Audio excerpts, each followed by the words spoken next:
मैं देवांश प्रजापति एक बार फिर से स्वागत करता हूं आपका अपने चैनल देवांश क्लासरूम में। तो शॉक की जो हमने सीरीज़ स्टार्ट की थी उसमें हमने हाइपोवोलेमिक शॉक और कार्डियोजेनिक जो शॉक थे वो दोनों ही फिनिश कर लिए थे और उस सीरीज़ को हम आगे बढ़ाते हुए आज जो हमारा टॉपिक है वो हम पढ़ेंगे सेप्टिक शॉक। क्या पढ़ेंगे हम? Septic shock.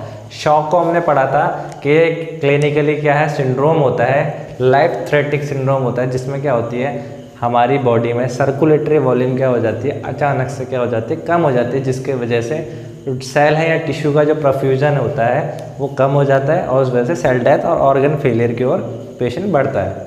तो उस चीज़ को हमने जान लिया था जो कि बेसिक था उसका। आज हम सेप्टिक शॉक पढ़ेंगे, यानी कि सेप्टिक यानी कि इन्फेक्शन की वजह से कैसे शॉक होता है पेशेंट। अगर आपको एक सिस्टेमिक इन्फेक्शन हो जाए तो पेशेंट कैसे शॉक में जा सकता है। तो सेप्टिक शॉक में दो चीज़ें हैं यहाँ पे। पहला तो है हमारा सेप्टिक, एक तो इन्फेक्शन होता है नॉर्मल इन्फेक्शन, दो टाइप के होते हैं। एक तो होता है हमारा लोकलाइज कि एक एरिया में इन्फेक्शन हुआ है, और एक इन्फेक्शन होता है पूरी बॉडी के अंदर, यानी हमारी ब्लड स्ट्रीम में अगर इन्फेक्शन हो जाए तो वो हमारा कहलाएगा सेप्टिक या सेप्टीमिया। तो उस इन्फेक्शन की वजह से जो हाइपोप्रफ्यूजन हो रहा है, जो शॉक लग रहा है पेशेंट को, जो पेशेंट की सेल डेथ हो रही है, उसको हम बोलेंगे सेप्टिक शॉक। और सेप्टिक का मतलब क्या हुआ? Systemic infection. ये एक सिस्टेमिक इन्फेक्शन है, पूरी बॉडी में होने वाला इन्फेक्शन। अब क्या होगा, इन्फेक्शन कैसे होगा? अब जो उसकी पूरी पैथोफिजियोलॉजी है उसको जानते हैं। तो मान लीजिए मैंने यहाँ पे एक ब्लड वेसल्स बनाई है। क्या बनाई है मैंने? ब्लड वेसल बनाई है। और हमारी बॉडी में 3 टाइप के स्पेस होते हैं। पहला स्पेस होता है हमारा जो हमारी ब्लड वेसल्स होती हैं, आर्टरी वेन के बीच में जो स्पेस होता है उसे बोलते हैं हम इंट्रावेस्कुलर स्पेस। क्या होता है वो? Intravascular space. उसके साइड्स पे हमारी क्या होती हैं? सेल्स होती हैं, टिश्यूज होते हैं। ये सेल्स मैंने बना रखी है, क्या है हमारी सेल्स है। क्या है हमारे? ये हमारी सेल है, और इससे मिलके क्या बनेगा हमारा टिश्यू, टिश्यू से मिलकर ऑर्गन सिस्टम बनता है, पूरा ऑर्गन बनते हैं। तो ये हमारा हो गया इंट्रावेस्कुलर कंपार्टमेंट। ये हो गया इंटरस्टिशियल, यानी 2 सेल्स के बीच में, और ये जो हमारी जो कैपिलरीज हैं उसके बीच में जो हमारा स्पेस है ये हो गया हमारा इंटरस्टिशियल। और जो सेल के अंदर होता है स्पेस उसे बोलते हैं इंट्रासेलुलर स्पेस। ये हमारा ये वाला स्पेस हो गया, ये वाला स्पेस हो गया, 3 स्पेस होते हैं। ठीक है। अब देखिए क्या होता है, हमारी बॉडी में किसी भी वजह से इन्फेक्शन के कॉज जो है, सेप्टिक के कॉज क्या होते हैं? बैक्टीरिया हो सकता है, ग्राम नेगेटिव भी हो सकता है, ग्राम पॉजिटिव भी हो सकता है, वायरस हो सकता है, फंगस हो सकती है, पैरासाइट हो सकता है। लेकिन जो मेनली जो इन्फेक्शन होता है वो इन्फेक्शन होता है ग्राम पॉजिटिव बैक्टीरिया के वजह से। वो ज़्यादा देखने को मिलता है ज़्यादा पॉपुलेशन में। जो शॉक में पेशेंट अभी तक गए हैं उनकी जो रिसर्च आई है उसमें देखा गया है कि जो ग्राम पॉजिटिव बैक्टीरिया से जो इन्फेक्शन हुआ है, जो सेप्टीमिया हुआ है, उससे पेशेंट ज़्यादातर जो होता है, मैक्सिमम जो होता है, सेप्टिक शॉक में जाता है। ठीक है। और वायरस, फंगस, पैरासाइट भी हो सकता है। तो मान लीजिए हमारी बॉडी की ब्लड स्ट्रीम में क्या हुआ, एंटर किया बैक्टीरिया। ये मान लीजिए बैक्टीरिया है, ये बैक्टीरिया है यहाँ पे, ठीक है, रॉड शेप में। ये बैक्टीरिया हमारी बॉडी में जो हमारी ब्लड वेसल्स है या सर्कुलेटरी सिस्टम में एंटर कर गया। तो अब जब ये इसके अंदर आ जाएगा, क्या आ जाएगा हमारे, ये बैक्टीरिया आ गया यहाँ पर। ये हमारा बैक्टीरिया है, क्या है? बैक्टीरिया। ये हमारा बैक्टीरिया हो गया। ठीक है, बैक्टीरिया एंटर किया। अब जैसे बैक्टीरिया एंटर करेगा तो क्या करेगा, अब बॉडी अपना डिफेंस मैकेनिज्म स्टार्ट करेगी। बॉडी क्या करेगी? WBC को भेजेगी। तो जैसे यहाँ पे क्या आएंगे, अब WBC आएंगे इसको प्रोटेक्ट करने के लिए, हमारी बॉडी को प्रोटेक्ट करने के लिए। तो यहाँ क्या पहुँचेंगे, हमारी WBCs क्या होंगे यहाँ पे, हमारी WBC या ल्यूकोसाइड जो है हमारी पहुँच जाएंगे। अब ये WBC जैसे यहाँ पहुँचेंगे उसके बाद क्या करेंगे, ये इन्फ्लामेटरी जो भी मीडिएटर होते हैं कुछ रिलीज करेंगे। इन्फ्लामेटरी मीडिएटर को रिलीज करेंगे, और रिलीज करती हैं साथ में साइटोकाइनिन को। किसको? साइटोकाइंस जो होते हैं, साइटोकाइंस। इस साइटोकाइंस को भी रिलीज करेंगे। और इन्फ्लामेटरी मीडिएटर क्या होता है, जैसे कोई इन्फेक्शन होता है तो वहाँ पे क्या होता है, इन्फ्लामेशन स्टार्ट हो जाती है, रेडनेस आ जाती है, वहाँ पे ब्लड परफ्यूजन बढ़ जाता है, वैसोडाइलेशन होने लगता है, ये सब चीज़ें होने लगती हैं। तो यहाँ पे हमारा TNF अल्फा हो गया, इंटरल्यूकिन 2 हो गया, ये सब इन्फ्लामेशन के लिए होते हैं। और हमारा प्रोस्टाग्लैंडिन हो गया, ये सब रिलीज करेगी WBC। उसके साथ साथ साइटोकाइंस क्या होते हैं, एक तरीके का सिग्नल के लिए प्रोटीन्स होते हैं। क्या होते हैं? प्रोटीन होते हैं, सिग्नलिंग प्रोटीन। ट्रांसपोर्ट ये सिग्नल के लिए क्या होते हैं, जैसे मैं हूँ यहाँ पे, मैं बॉर्डर पे खड़ा हुआ हूँ, बॉर्डर पर अचानक से हमने देखा कि दूसरी सेना की जो आर्मी है वो आ गई, तो मैं क्या करूँगा, फ़ोन उठाऊँगा, जो भी मेरे पे कंट्रोल होगा सिस्टम, फ़ोन करूँगा कि यहाँ पे क्या है, दूसरे जो है देश की आर्मी आ चुकी है, हमारी यहाँ पे युद्ध होने वाला है, लड़ाई होने वाली है, तो मैं अपनी और सेना को कॉल करके बुलाऊंगा। तो वैसे क्या होता है, WBC भी साइटोकाइंस को रिलीज़ करती है। ये साइटोकाइंस क्या होते हैं, मैसेंजर होते हैं, और ये क्या करेंगे, जो और WBCs होंगी, जैसे और WBC यहाँ पे और किसी लोकेशन में होंगी, तो उसमें क्या होते हैं, रिसेप्टर होते हैं, साइटोकाइन रिसेप्टर, उससे जाके अटैच हो जाएगा, उससे सिग्नल मिल जाएगा कि हाँ वहाँ पे ज़रूरत है। तो सारे जितने भी WBCs होंगे, एक तो इनका मल्टीप्लिकेशन स्टार्ट हो जाएगा, डेवलप इनका क्या होगा, सेल डिवीजन स्टार्ट हो जाएगा, बहुत सारी सेल बनने लग जाएंगी, और ये सब उस एरिया में पहुँचने लगेंगे जल्दी जल्दी। ठीक है, तो पहला तो ये डिफेंस स्टार्ट हो जाएगा। और हमारा दूसरा क्या है, जो हमारा इन्फ्लामेटरी मीडिएटर्स है, prostaglandin, TNF alpha, interleukin second, सब क्या करेंगे, एक तो इन्फ्लामेशन को स्टार्ट करेंगे। तो क्या करेंगे, पहले तो वेसल्स को डायलेट करेंगे और इन्फ्लामेशन को स्टार्ट करेंगे। तो वेसल्स क्या होंगी, डायलेट होने लगेंगे, इंटरल्यूकिन प्रोस्टाग्लैंडिन की वजह से डायलेट होने लगेंगे।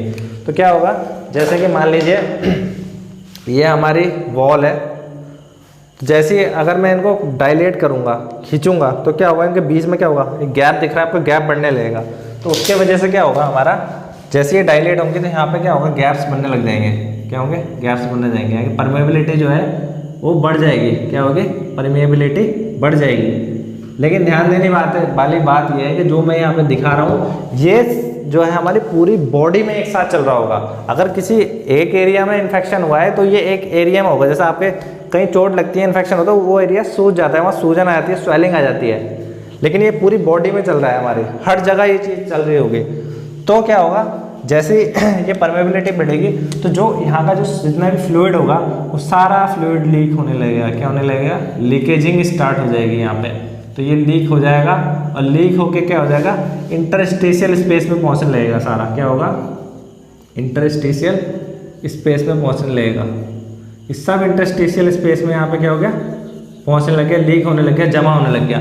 अब जब यहाँ से यहाँ का जो फ्लूइड है वो सारा यहाँ इधर आने लग गया, कट आउट हो गया, तो क्या होगा, यहाँ पे क्या होगा, हाइपोवोलीमिया होगा। क्या होगा, हाइपोवोलीमिया, हाइपोवोलीमिया होगा यहाँ पे क्या होगा, हाइपोवोलीमिया। यहाँ की जो वॉल्यूम है कम हो जाएगी, और हाइपोवोलीमिया से क्या होगा, हाइपोटेंशन होगा, यानी कि ब्लड प्रेशर लो हो जाएगा। तो जब ब्लड प्रेशर लो होगा तो यहाँ पे जो सेल्स होंगे, RBC होंगे, वो कम पहुँचेंगी, जिसके वजह से जो O2 हमें RBC से मिल रही थी ऑक्सीजन, वो क्या हो जाएगी, कम हो जाएगी। क्या हो जाएगी, कम होने लगेगी। जो हमारी RBC थी, जो इसको O2 दे रही थी, ट्रांसपोर्टेशन हो रहा था, वो क्या हो जाएगा, यहाँ पे पहले से कम हो जाएगा। तो उसके वजह से क्या होगा, हमारा सेल हाइपोक्सिया की ओर बढ़ने लगेगी। हाइपोक्सिया से फिर क्या होगा, ये हमारा सेल डेथ की ओर बढ़ने लगेगा, यानी कि शॉक की ओर पेशेंट जाने लगेगा। क्योंकि ये पूरा जो मैकेनिज्म हो रहा है, ये हमारा पूरी बॉडी के अंदर हो रहा है। एक एरिया में अगर स्वेलिंग आ जाएगी तो उससे कोई इफेक्ट नहीं पड़ेगा, लेकिन पूरी बॉडी में अगर ये मैकेनिज्म स्टार्ट हो जाए तो पूरी बॉडी का जो फ्लूइड है वो हमारा इंटरस्टिशियल कंपार्टमेंट में आ जाएगा, जिसकी वजह से हाइपोवोलीमिया होगा बहुत ज़्यादा, और हाइपोटेंशन होगा, और पेशेंट क्या होगा, शॉक में चला जाएगा। तो आप देखेंगे जो शॉक का पेशेंट है, अगर उसे अचानक से शॉक लगता है सेप्टिमिया की वजह से, तो पेशेंट की पूरी बॉडी में क्या हो जाती है, स्वेलिंग आ जाएगी, मुंह, उसके होंठ वगैरह सब आंखें वगैरह सब सूजने लगेगी, उसकी स्वेलिंग आ जाएगी, क्योंकि सारा फ्लूइड लीक होकर इंटरस्टिशियल कंपार्टमेंट में आ गया। ठीक है, तो ये सारा इधर आने लग गया। अब क्या होगा, ये इधर आ गया यहाँ पे। अब क्या होगा, जो WBCs होती हैं वो क्या करेंगे, कुछ ऐसे केमिकल रिलीज करती हैं जो हमारे बैक्टीरिया को क्या करें, ख़त्म करने का काम करें, उनको क्या करें, डैमेज करने का काम करती हैं। तो ऐसे ही कुछ केमिकल छोड़ेंगे, प्रोटीन छोड़ते हैं जो उनको क्या करते हैं, एंजाइम छोड़ते हैं जो उनको डैमेज करती हैं। लेकिन वो जो एंजाइम इन्होंने रिलीज़ किए हैं WBCs ने, वो साथ ही साथ में जो यहाँ की वॉल होती है, एंडोथेलियल वॉल जो होती है हमारी कैपिलरीज की, ये साथ ही साथ उसको भी डैमेज करने लग जाती है। क्या करती है, उसको भी डैमेज करेगी। तो जब ये इनको तो मारेगी, लेकिन उसके साथ साथ जब ये डैमेज होगी तो ये जो एरिया स्पेस है, ये जो है लीकेजिंग हो रही है, जो हमारा यहाँ स्पेस है वो और ज़्यादा बढ़ जाएगा, और ज़्यादा यहाँ पे डैमेज आने लगेगा। तो उसके वजह से क्या होगा, जो हमारा रेड ब्लड सेल्स थी, क्या थी हमारी रेड ब्लड सेल्स जो इसके अंदर थी, वो भी लीक होके क्या आ जाएंगे, हमारी इंटरस्टिशियल स्पेस में आने लग जाएंगे। कहाँ आ जाएंगे, इंटरस्टिशियल स्पेस में आने लग जाएंगे, लीक होके सब इधर आने लगेंगे। तो जब ये इंटरस्टिशियल स्पेस में सेल्स आ जाएंगे तो आप देखेंगे पेशेंट के जो स्किन है वहाँ पे रेडनेस आ जाएगी, वहाँ पे ब्लीडिंग आपको लगेगा जैसे कि नीचे कहीं ब्लड लीक हो रहा है, क्योंकि यहाँ पे लीकेजिंग स्टार्ट हो जाएगी किसकी, आरबीसी की।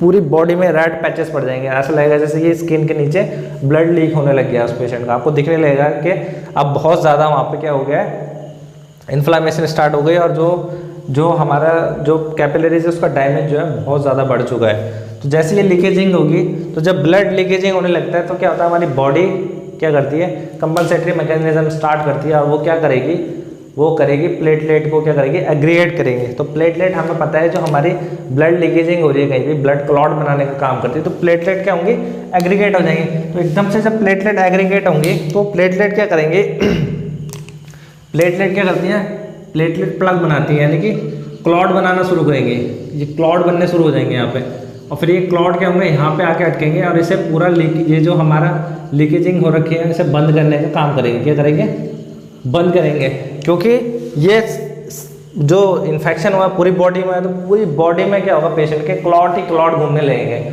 और वो क्लॉट हो सकता है कि हार्ट के आर्टरीज जो है हमारी वहाँ पे ब्लॉकेजिंग कर दें, या ब्लॉकेजिंग बॉडी में क्या होगी, स्टार्ट हो जाएगी। कई बहुत जगह पे क्या होगी, ब्लॉकेजिंग होने लगेगी, क्योंकि पूरी बॉडी में प्लेटलेट की क्या है, घूमने लग जाएंगे और वहाँ पे ब्लॉक कर सकती हैं। ठीक है, तो ये तो हमारा मैकेनिज्म रहा इसका।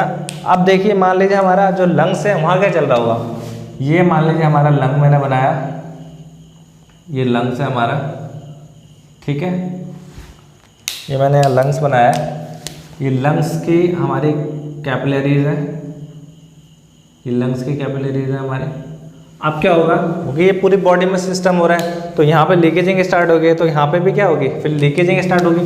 तो जो लीकेजिंग होगी तो ये सारा जो फ्लूइड होगा ये कैपिलरी से लीक होके क्या होगा हमारा, कैपिलरी से लीक होके क्या होगा हमारा, किस में आ जाएगा, किस में आ जाएगा, ये आ जाएगा हमारा जो एल्वोलाई होती है, जो हमारे लंग्स में एल्वोलाई होती है, जो गैस का ट्रांसफ्यूजन करती है, O2 देती है, CO2 लेती है। यहाँ पे क्या होगा, पूरे जगह पे यहाँ पे फ्लूइड बढ़ जाएगा, वाटर हो जाएगा यहाँ पे, और यहाँ पे RBCs वगैरह बढ़ जाएंगे। तो उसके वजह से क्या होगा, जब यहाँ पे एल्वोलाई में वाटर बढ़ जाएगा तो क्या होगा, O2 का ट्रांसपोर्टेशन हो नहीं पाएगा, तो हमारी जो RBCs है उनको, एक तो RBCs हमारी लीक हो गई, कम हो गई, ऊपर से ऑक्सीजन भी कम हो गई, तो जो RBC आ भी रही है वो भी बेचारी ऑक्सीजन लेके नहीं आ पा रही। तो इसके वजह से क्या होगा, जो सेल को ऑक्सीजन मिलना चाहिए वो लगातार क्या होता जा रहा है, डिक्रीज होती जा रही है। ऑक्सीजन लेवल जो पहले था उससे और कम हुआ, उसके बाद लंग हमारा फेलियर में जा रहा है। अगर ये स्थिति ज़्यादा बन जाए तो पेशेंट क्या होगा हमारा रिस्पायरेटरी फेलियर में जा सकता है। किस में जा सकता है, रिस्पायरेटरी फेलियर में जा सकता है। तो उसके वजह से फिर O2 और कम होने लगेगी, और O2 कम होती चली जाएगी, और उसके वजह से हमारी जो पेशेंट है हमारी जो पहले तो हमारी जो सेल्स है उसको ऑक्सीजन नहीं मिलेगी, ऑक्सीजन ना मिलने की वजह से हमारा पूरा टिश्यू, जो हमारी सेल डेथ होगी, फिर टिश्यू डैमेज होगा, ऑर्गन फेलियर में पेशेंट जा सकता है, लंग फेल हो सकता है, किडनी फेल हो सकती है, हार्ट फेल हो सकती है, ब्रेन डैमेज हो सकता है, उसका मल्टी ऑर्गन फेलियर की ओर पेशेंट क्या होगा, आगे बढ़ने लगेगा। क्या होगा, पेशेंट मल्टी ऑर्गन फेलियर की ओर बढ़ने लगेगा। और वैसे ही हमारा हार्ट है, जो हमारा हार्ट है, ये हमारा हार्ट मैंने बना दिया। हार्ट में क्या होगा, जैसे हाइपोटेंशन होगा पहले तो हार्ट अपनी हार्ट बीट बढ़ाएगा, बहुत ज़्यादा हार्ट रेट बढ़ जाएगी, हार्ट रेट हमारा क्या होगा, हाई हो जाएगा, हार्ट रेट बढ़ने लगेगा। लेकिन क्या होगा, बेचारे जो हमारा हार्ट है उसको भी तो काम करने के लिए O2 चाहिए, तो हार्ट को भी O2 नहीं मिलेगी तो धीरे धीरे पहले तो हार्ट रेट बढ़ेगी, लेकिन जब उसको O2 नहीं मिलेगी तो ये हार्ट फेलियर की ओर बढ़ सकता है, हार्ट फेल हो जाएगा। हार्ट को जब ऑक्सीजन नहीं मिलेगी तो वो भी अपना काम नहीं करेगा। तो पेशेंट बहुत ज़्यादा तरीके से क्या हो रहा है, हमारा ऑर्गन फेलियर की ओर आगे बढ़ने लगेगा। क्या होगा, बढ़ने लगेगा। ये देखा गया है कि जो भी सेप्टिक शॉक के 3 पेशेंट होते हैं, 3 में से लगभग हमारा जो 1 पेशेंट है उसकी डेथ हो जाती है। हर 3 में से 1 पेशेंट की डेथ होती है। अगर 100 पेशेंट है हमारे में शॉक हुआ, 30 पेशेंट की ऐसे ही डेथ हो जाती है, उसको हम बचा नहीं पाते हैं। तो हमने कॉज पढ़ा, ये हमारा उसकी पैथोफिजियोलॉजी थी, और जो कॉज था हमारा बैक्टीरिया, वायरस, फंगस, पैरासाइट है। ठीक है, अब क्या है, साइन और सिम्टम क्या आएंगे, साइन और सिम्टम क्या क्या देखने को मिलेंगे किसी पेशेंट को सेप्टिक शॉक आया है। एक तो अर्ली है और एक है लेट। अर्ली मतलब स्टार्टिंग में क्या सिम्टम मिलेंगे, लेट उसके अगर लॉन्ग टाइम तक वो रहेगा तो क्या हमें सिम्टम देखने को मिलेंगे। पहला है वार्म स्किन। पहले जब हमारा शॉक स्टार्ट होगा उसको पेशेंट को, तो बॉडी क्या होगी हमारी, देखेंगे आप तो स्किन उसकी वार्म होगी, गर्म होगी, उसको फीवर आने लगेगा।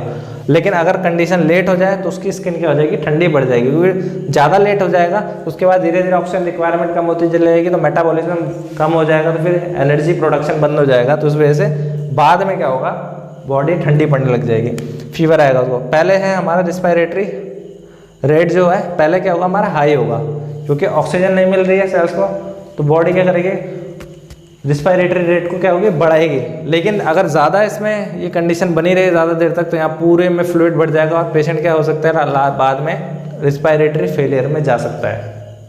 क्या होगा, रिस्पायरेटरी फेलियर में जा सकता है कि वो सांस ही ना ले पाए लास्ट में, ऐसा हो सकता है, उसको सांस ही ना आए। तो लेट अगर स्टेज हो गई, टाइम ज़्यादा हो गया, तो पेशेंट रिस्पायरेटरी फेलियर में जा सकता है। फिर है हमारा स्टार्टिंग में क्या होगा, मेंटल स्टेट क्या होगी, उसको रेस्टलेस फीस होगा, थकान सी फील होने लगेगी शुरू में। लेकिन अगर स्टेज बहुत देर तक बनी रहेगी तो अल्ट्रेशन ऑफ मेंटल स्टेट में उसके क्या हो सकता है, अल्ट्रेशन आ सकता है। पेशेंट अजीब अजीब हरकतें करेगा, भूला सा रहेगा, उसको कुछ पता नहीं रहेगा, होश नहीं रहेगा, कभी कुछ बोल रहा है कभी कुछ बोल रहा है, आप समझ नहीं पाएंगे इसको क्या हुआ, उसकी मेंटल स्टेट खराब हो जाएगी। और अगर यही चीज़ ज़्यादा देर तक रही तो क्या होगा, पेशेंट हमारा कोमा में जा सकता है। ये हमारा उसके बाद है। फिर है हमारा SpO2 level.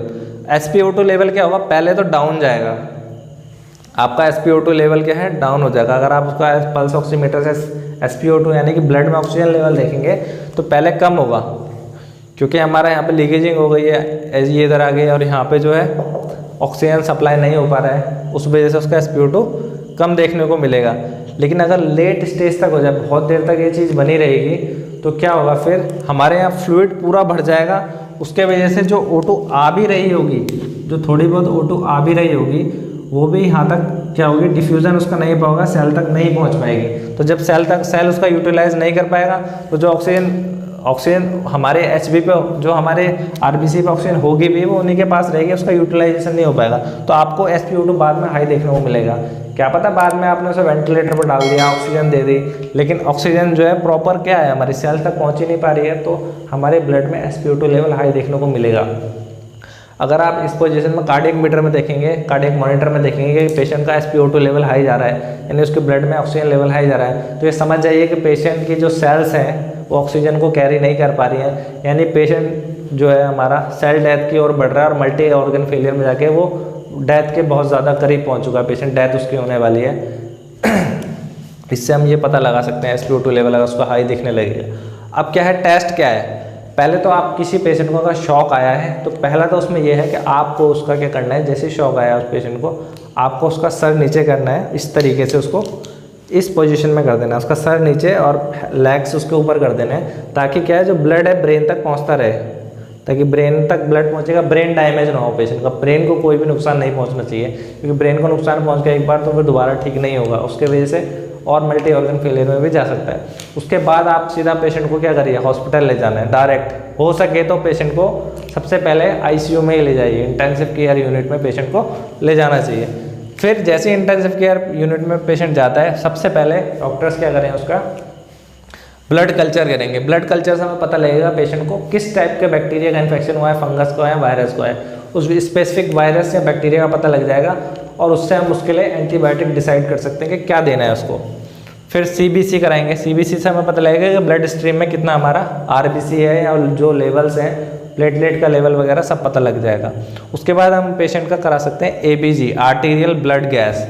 Arterial blood gas हम आर्टरी में, इसमें क्या होते हैं, ब्लड लेते हैं, उसका टेस्ट होता है कि ब्लड के अंदर CO2 लेवल कितना है और O2 लेवल कितना है, उससे हमें मेटाबॉलिक एसिडोसिस का पता लगेगा कि पेशेंट में जो हमारी सेल्स है उसको ऑक्सीजन मिल रही है या नहीं मिल रही है, मेटाबॉलिक एसिडोसिस किस स्टेज पे है, अर्ली स्टेज है, बहुत हाई स्टेज पे पहुंच चुका है। फिर है हमारा serum lactate test. Lactate test क्या होता है, हमारा जो लैक्टिक एसिड है ब्लड के अंदर उसका पता लगाती है। अगर लैक्टिक एसिड बहुत ज़्यादा हाई देखने को मिलेगा, इसका मतलब एनारोबिक रेस्पिरेशन ज़्यादा हुआ है, ऑक्सीजन सेल को नहीं मिली है, और क्या है, उसकी वजह से लैक्टिक एसिड बना है, और मेटाबॉलिक एसिडोसिस का पता लगता है कि कितने ज़्यादा हाई लेवल पे है। तो ये टेस्ट तुरंत पेशेंट के करने हैं हमें। फिर है उसका ट्रीटमेंट क्या है। ट्रीटमेंट वैसे हम बाद में पढ़ने वाले थे, लेकिन मैं बता देता हूँ थोड़ा सा। पहले तो हमें पेशेंट को टेस्ट करने के बाद ब्रॉड स्पेक्ट्रम एंटीबायोटिक देनी है। सबसे पहले एंटीबायोटिक लगाओगे ताकि ये बैक्टीरिया क्या हो जाए, हमारे खत्म हो जाए, और इन्फ्लामेशन वगैरह जो भी कंडीशन चल रही है ये सब बंद हो जाए। उसके बाद है अगर ब्रॉड स्पेक्ट्रम एंटीबायोटिक से काम नहीं चल रहा है या हमारा ब्लड कल्चर में कुछ पता नहीं लगा है तो हम एंटी फंगल पे जाएंगे, एंटी फंगल उसको देंगे। फिर है हमारा IV फ्लूइड, क्योंकि यहाँ पे हमारे ब्लड स्ट्रीम में क्या है वॉल्यूम कम हो चुकी है, तो ब्लड प्रेशर को मेंटेन करने के लिए हम IV फ्लूइड देंगे, उसको पेशेंट को IV देंगे, DNS लगाएंगे। और कितना देंगे? 30 ml पर kg के हिसाब से, बॉडी वेट के हिसाब से। फिर हम देंगे पेशेंट को वैसोप्रेसर। तो ये क्या करेंगे, जो हमारे जो वेसल्स डायलेट हुई हैं उसको क्या करेंगे, कॉन्ट्रैक्ट करेंगे, उसको सिकोड़ देंगे ताकि कि ब्लड प्रेशर हमारा बढ़ जाए दोबारा से। फिर हम सपोर्टिव ऑक्सीजनेशन, क्योंकि पेशेंट के सेल्स को ऑक्सीजन नहीं मिल रहा था, उसको ऑक्सीजन देना है। और अगर पेशेंट रिस्पायरेटरी फेलियर में चला गया, सांस लेने में भी समर्थ नहीं है, नहीं ले पा रहा है, तो सीधा उसको हम क्या करेंगे, वेंटिलेटर पर डाल देंगे। पेशेंट को जो कृत्रिम श्वसन होता है, आर्टिफिशियल रूप से सांस दी जाती है, पाइप्स को उसको डालते हैं लंग्स में और वेंटिलेटर में हम उसको डाल देंगे। उसके बाद हम स्टेरॉइड का यूज़ कर सकते हैं। अगर कंट्रोल में नहीं आ रही स्थिति, ज़्यादा हमारा जो इम्यून सिस्टम एक्टिवेट हो रखा है, तो उस इम्यून सिस्टम को सप्रेस करने के लिए हम स्टेरॉइड का यूज़ करेंगे। फिर अगर हमारा स्किन वगैरह में ज़्यादा फ्लूइड लीक होकर पानी भर गया है, तो उसके लिए हम पेशेंट का डायलिसिस भी कर सकते हैं। पेशेंट को डायलिसिस पे डालेंगे और जो एक्स्ट्रा जो हमारा इंटरस्टिशियल कंपार्टमेंट में जो फ्लूइड गया है उसको हम क्या कर सकते हैं, डायलिसिस से बाहर निकाल सकते हैं। तो ये हमें जो था हमारा सेप्टिक शॉक क्या है, इसका पैथोफिजियोलॉजी क्या है हमारा, और इसका कॉज क्या है, इसकी स्टेज क्या है, सिम्टम क्या क्या देखने को मिलते हैं, टेस्ट क्या हमें करना चाहिए, क्या इसका ट्रीटमेंट करना चाहिए ICU के अंदर, ये सब हमने बहुत अच्छे से डिस्कस किया है। और इन सब चीज़ों को पता अगर आपको हो तो आप ट्रीटमेंट भी इसमें कर सकते हैं। अगर आप ICU में काम करते हैं वगैरह तो आपके लिए बहुत हेल्पफुल वीडियोस हो सकती है। तो हमने अपना जो था अपना हाइपोवोलेमिक शॉक फिनिश किया, कार्डियोजेनिक शॉक फिनिश किया, और हमने अपना सेप्टिक शॉक फिनिश किया। इसके बाद हम एनाफिलेटिक शॉक, न्यूरोजेनिक शॉक भी पढ़ेंगे। उसके बाद हम क्या करेंगे, स्टेज ऑफ जो हमारे शॉक की जो स्टेज है उसको पढ़ेंगे। फिर उसके जो हम ट्रीटमेंट क्या क्या कर सकते हैं, इसका ट्रीटमेंट तो मैंने आपको यहाँ बता दिया, उसको हम पढ़ेंगे आगे। तो आई होप आपको मेरी वीडियोस बहुत अच्छी लग रही होंगी, पसंद आ रही होंगी, और अगर आ रही हो पसंद तो लाइक सब्सक्राइब ज़रूर कर सकते हैं आप, और आप हमारी वीडियोस को शेयर भी कर सकते हैं। ठीक है, तो थैंक यू वेरी मच।